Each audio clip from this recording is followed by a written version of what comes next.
Basta tanong sa batas, sasagutin niya yan. Narito na ang ating kapuso sa batas, Attorney Gabby Concepcion. Good morning, Attorney! Good morning din sa iyo, Ate Sue. Happy Monday po sa ating lahat. Naku, eto na po, pera ang inutang, buhay ang naging kabayaran. Yan ang naging motibo sa isang insidente sa Maynila kung saan isang lalaki sa Tondo ang nasawi nang saksakin ng lalaking sinisingil niya ng utang. Parang eksena sa pelikula ang mga nakuha ng tagpo ng habulan sa CCTV. Nakakalungkot pero ang ganitong mga kaso, madalas laman ng ating mga balita. Ano ba ang pwedeng gawin para hindi humantong sa patayan? Ang utangan. Here's all you need to know about pagpapautang. Ask me, ask Attorney Gabby. Ang tanong, Attorney, daming relate sa usapang utang. Para hindi mauwi sa patayan ang singilan, ano po ang pwede kong gawin para masigurong mababayaran ako lalo na kung kaibigan? Sa bangko, di ba may collateral? Pwede rin ba akong humingi ng collateral sa mangungutang sa akin?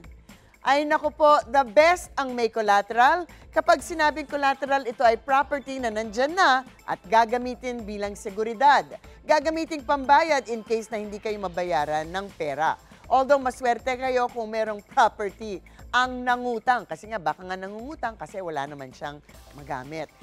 Itong property, for example, pwedeng lupa or personal property. Yung personal property gaya ng kotse, pwedeng cellphone, mga appliance. Tandaan lamang na meron po tayong bagong batas, Republic Act 11057 o ang Personal Property Security Act. Para sa medyo may edad na abogado, please note na na-repeal na ang batas natin sa Civil Code tungkol sa pledge at mortgage, di ba? So, please take note. Sa pantanong, Attorney, kung kaibigan o kapitbahay lang ang nangungutang, pwede po ba kaming gumawa ng sariling kasulatan namin kahit sulat kamay bilang kasunduan? Ay, of course naman po, dapat talaga ay may kasulatang arrangement na to. Basta yung agreement na may seguridad kayo, dapat palaging in writing. Nakalagay kung magkano ang utang, ang rate of interest, kung gaano katagal at kailan babayaran. Dapat nakalagay doon kung ano nga ang seguridad na may tamang description, kung ano to. Ito ba ay kotse, anong plate number, yung nakalagay sa Certificate of Registration, mga ganyang detalye. Para din maprotektahan ng seguridad din ninyo, dapat din ay rehistrado to para binding against third parties. Baka mamaya kinukubran nyo na, naibenta na pala sa ibang tao, whether it's personal property or real property katulad ng lupa at bahay. Kung ito ay personal property, pwede rin na nasa possession nyo na ang property na to.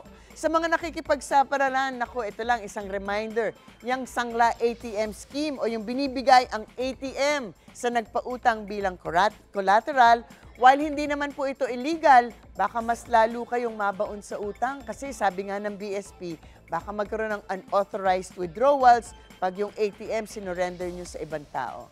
Bilang reminder din po, wag na po tayong mahiya na mag-require nga ng kasulatan na to. Sa mga umuutang, kayo na naman ang mag-offer na magkaroon ng kasulatan. Kayo na nga ang nangutang, kayo pa yung sensitive at choosy.